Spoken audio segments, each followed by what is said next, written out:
வணக்கம். நான் உங்கள் முஸ்தபா. மூத்தோர் சொல்லும் முது நெல்லி கனியும் முன்னே கசக்கும் பின்னே இனிக்கும். கர்நாடகா மாநிலத்தில் தர்மசாலாங்கிற ஒரு புண்ணிய ஸ்தலத்தில் மிகப்பெரிய ஒரு பெண்களுக்கான அபியூஸும் பெண்களுக்கான தீய செயல்களும் நடந்துட்டு இருந்திருக்கு. இது கடந்த 40 வருஷமாக நடந்துகிட்டு இருக்கதா சொல்கிறாங்க. இது மிகப்பெரிய அதிர்ச்சி தரக்கூடிய சம்பவமாக இருக்குது. ஒரு சின்ன விஷயம் ஒரு இடத்துல நடந்தாலும் அதை உடனே கம்ப்ளைண்ட் பண்ணுவாங்க. ஒரு பெண்கள் காணுனா உடனே கம்ப்ளைண்ட் பண்ணுவாங்க. இதுதான் இயற்கை நீதி. இது அந்த காலத்தில் உள்ளது. எப்படி இங்கே வந்த பெண்கள் மட்டும் ரெகுலராக காண அடிச்சிருக்காங்க, அதை எதிர்த்து யாரும் ஏன் கம்ப்ளைண்ட் கொடுக்காம போனாங்க? அப்போ இதை கம்ப்ளைண்ட் கொடுக்கக்கூட முடியாத அளவுக்கு எவ்வளோ பெரிய ஆளுமைகள் அங்கே இருந்திருக்காங்க. இதுக்கு பின்னாடி யார் இருந்திருக்காங்க? இது எதுவும் இன்னைய வரைக்கும் யாராலையும் வெளியில் சொல்ல முடியாத அளவுக்கு இருக்கிறாங்க. அப்போ இதுக்கு என்ன காரணம்? இப்போ இதுவே ஒரு சின்ன மாநிலத்தில் நடந்திருந்தால், டெல்லியில் நடந்திருந்தது, பெண்களுக்கான ஹராஸ்மெண்ட் நடந்திருக்கு. இமீடியட்டாக அவங்களெல்லாம் யார் கம்ப்ளைண்ட்னு தெரியுது, யார் அக்யூஸ்டும் தெரியுது, இமீடியட்டாக அவங்கள அரெஸ்ட் பண்ணுறாங்க. இங்கே மட்டும் ஏன் கம்ப்ளைண்ட்டும் வர மாட்டேங்கிறாங்க, அக்யூஸ்டையும் அரெஸ்ட் பண்ண மாட்டேங்கிறாங்க? இது மிகப்பெரிய வினோதமாக இருக்குது. ஆனால் இதுவே மற்ற மதத்தில் நடந்திருந்தால் இது என்ன பண்ணியிருப்பாங்க? இந்நேரம் ஊரே கூடி ஒரு பெரிய பிரச்சனையை உண்டு பண்ணியிருப்பாங்க. ஆனால் இது வரைக்கும் இங்கே நடந்த பெண்களுக்கான தீய செயல்களை நம்பி யாருமே என்ன செய்யலை. இது வரைக்கும் ஒரு பெண்கள் அமைப்போ, இந்து அமைப்புகளோ, அல்லது இந்து அமைப்பை பாதுகாக்கிறேன்னு சொல்லக்கூடிய அமைப்புகளோ, அதுக்கான துணை அமைப்புகளோ, எந்த அமைப்புமே பொறுப்பேற்கவும் இல்லை. இதை போராட்டம் பண்ணி இதை வெளியில் கொண்டு வரணும்னு நினைக்கல. அப்போ இதில் என்ன இருக்குன்னா, இது இனி மதத்தை வச்சு செய்யக்கூடிய ஒரு மிகப்பெரிய அரசியலாக இருக்குது. இதுக்கு பின்னாடி என்ன இருக்குது? இது வரைக்கும் 40 வருஷமாக 400 பேருக்கு மேலே இறந்ததாக சொல்லியிருக்காங்க. இதில் பெண்கள் மட்டும் இல்லை, இதில் ஆண்களும் அடங்கும்னு சொல்கிறாங்க. ஆனால் இது வரைக்கும் ஒரு கம்ப்ளைண்ட் கூட வராமல் இருந்தது என்ன காரணம்? இது ஏன் போலீஸ் இது வரைக்கும் எடுக்கலை?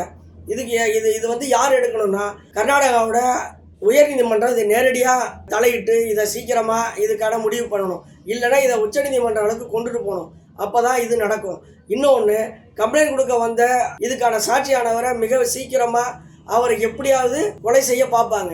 ஆனால் அதுலேருந்து நம்ம பாதுகாக்கணும். ஏன்னா இந்த மாதிரி சாட்சி சொல்ல வந்தவங்களை கொலை செஞ்சுருக்கிறதுக்கு இது ஒன்றும் ஆர்எஸ்எஸுக்கோ பிஜேபிக்கோ இது ஒன்றும் புதுசு இல்லை.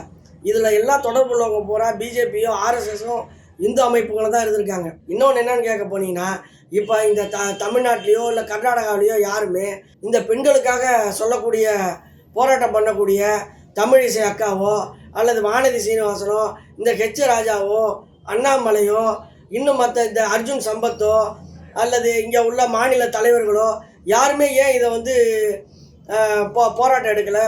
மகளிர் ஆணையம் என்ன ஆச்சு? இதெல்லாம் எங்கே இருக்கா, செயல்படுதா இல்லையா? இதுக்கான அமைப்பை யார் எடுத்து முன்னிலைப்படுத்துறது? இது யார் இந்த கேஸை வெளியில் கொண்டுட்டு வர்றது? இதுக்கெல்லாம் எந்த முடிவுமே இல்லாமல் இருக்குது. இது ரொம்ப ஆபத்தான விஷயம். இதுவே மற்ற மதத்துக்கு எல்லாம் நடந்துருந்ததுன்னா, இது முஸ்லீம்னா உடனே இந்நேரம் பிரச்சனையை கிளப்பியிருப்பாங்க, கிறிஸ்டினாலும் இந்நேரம் பிரச்சனையை கிளப்பியிருப்பாங்க.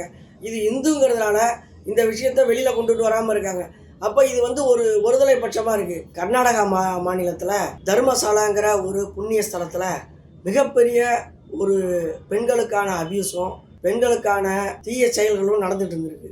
இது கடந்த 40 வருஷமாக நடந்துகிட்டு இருக்கதா சொல்கிறாங்க. இது மிகப்பெரிய அதிர்ச்சி தரக்கூடிய சம்பவமாக இருக்குது. ஒரு சின்ன விஷயம் ஒரு இடத்துல நடந்தாலும் அதை உடனே கம்ப்ளைண்ட் பண்ணுவாங்க. ஒரு பெண்கள் காணுனா உடனே கம்ப்ளைண்ட் பண்ணுவாங்க. இதுதான் இயற்கை நீதி. இது அந்த காலத்தில் உள்ளது. எப்படி இங்கே வந்த பெண்கள் மட்டும் ரெகுலராக காண அடிச்சிருக்காங்க, அதை எதிர்த்து யாரும் ஏன் கம்ப்ளைண்ட் கொடுக்காம போனாங்க? அப்போ இதை கம்ப்ளைண்ட் கொடுக்கக்கூட முடியாத அளவுக்கு எவ்வளோ பெரிய ஆளுமைகள் அங்கே இருந்திருக்காங்க. இதுக்கு பின்னாடி யார் இருந்திருக்காங்க? இது எதுவும் இன்னைய வரைக்கும் யாராலையும் வெளியில் சொல்ல முடியாத அளவுக்கு இருக்கிறாங்க. அப்போ இதுக்கு என்ன காரணம்? இப்போ இதுவே ஒரு சின்ன மாநிலத்தில் நடந்திருந்தால், டெல்லியில் நடந்திருந்தது, பெண்களுக்கான ஹராஸ்மெண்ட் நடந்திருக்கு. இமீடியட்டாக அவங்களெல்லாம் யார் கம்ப்ளைண்ட்னு தெரியுது, யார் அக்யூஸ்டும் தெரியுது, இமீடியட்டாக அவங்கள அரெஸ்ட் பண்ணுறாங்க. இங்கே மட்டும் ஏன் கம்ப்ளைண்ட்டும் வர மாட்டேங்கிறாங்க, அக்யூஸ்டையும் அரெஸ்ட் பண்ண மாட்டேங்கிறாங்க? இது மிகப்பெரிய வினோதமாக இருக்குது.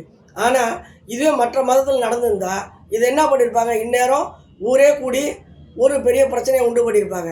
ஆனால் இது வரைக்கும் இங்கே நடந்த பெண்களுக்கான தீய செயல்களை நம்பி யாருமே என்ன செய்யலை. இது வரைக்கும் ஒரு பெண்கள் அமைப்போ, இந்து அமைப்புகளோ, அல்லது இந்து அமைப்பை பாதுகாக்கிறேன்னு சொல்லக்கூடிய அமைப்புகளோ, அதுக்கான துணை அமைப்புகளோ, எந்த அமைப்புமே பொறுப்பேற்கவும் இல்லை.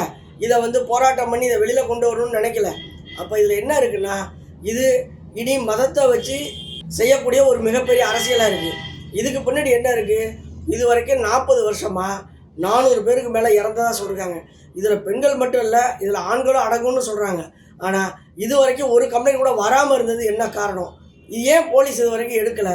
இதுக்கு இது வந்து யார் எடுக்கணும்னா, கர்நாடகாவோட உயர்நீதிமன்றம் இதை நேரடியாக தலையிட்டு இதை சீக்கிரமாக இதுக்கான முடிவு பண்ணணும். இல்லைன்னா இதை உச்சநீதிமன்ற அளவுக்கு கொண்டுட்டு போகணும். அப்போ தான் இது நடக்கும். இன்னொன்று, கம்ப்ளைண்ட் கொடுக்க வந்த இதுக்கான சாட்சியானவரை மிக சீக்கிரமாக அவரை எப்படியாவது கொலை செய்ய பார்ப்பாங்க. ஆனால் அதுலேருந்து நம்ம பாதுகாக்கணும். ஏன்னா இந்த மாதிரி சாட்சி சொல்ல வந்தவங்களை கொலை செஞ்சுருக்கிறதுக்கு இது ஒன்றும் ஆர்எஸ்எஸுக்கோ பிஜேபிக்கோ இது ஒன்றும் புதுசு இல்லை. இதில் எல்லாம் தொடர்பு உள்ளவங்க பூரா பிஜேபியோ ஆர்எஸ்எஸும் இந்து அமைப்புகளை தான் இருந்திருக்காங்க. இன்னொன்று என்னன்னு கேட்க போனீங்கன்னா, இப்போ இந்த தமிழ்நாட்டிலையோ இல்லை கர்நாடகாவிலையோ யாருமே இந்த பெண்களுக்காக சொல்லக்கூடிய போராட்டம் பண்ணக்கூடிய தமிழிசை அக்காவோ அல்லது வானதி சீனிவாசனோ இந்த ஹெச் ராஜாவோ அண்ணாமலையோ இன்னும் மற்ற இந்த அர்ஜுன் சம்பத்தோ அல்லது இங்கே உள்ள மாநில தலைவர்களோ யாருமே ஏன் இதை வந்து போராட்டம் எடுக்கலை? மகளிர் ஆணையம் என்ன ஆச்சு? இதெல்லாம் எங்கே இருக்கா, செயல்படுதா இல்லையா? இதுக்கான அமைப்பை யார் எடுத்து முன்னிலைப்படுத்துறது? இது யார் இந்த கேஸை வெளியில் கொண்டுட்டு வர்றது? இதுக்கெல்லாம் எந்த முடிவுமே இல்லாமல் இருக்குது. இது வந்து ரொம்ப ஆபத்தான விஷயம். இதுவே மற்ற மதத்துக்கு எல்லாம் நடந்துருந்ததுன்னா, இது முஸ்லீம்னா உடனே இந்நேரம் பிரச்சனையை கிளப்பியிருப்பாங்க, கிறிஸ்டினாலும் இந்நேரம் பிரச்சனையை கிளப்பியிருப்பாங்க. இது இந்துங்கிறதுனால இந்த விஷயத்தை வெளியில் கொண்டுட்டு வராமல் இருக்காங்க. அப்போ இது வந்து ஒருதலை பட்சமாக இருக்குது. நன்றி, வணக்கம்.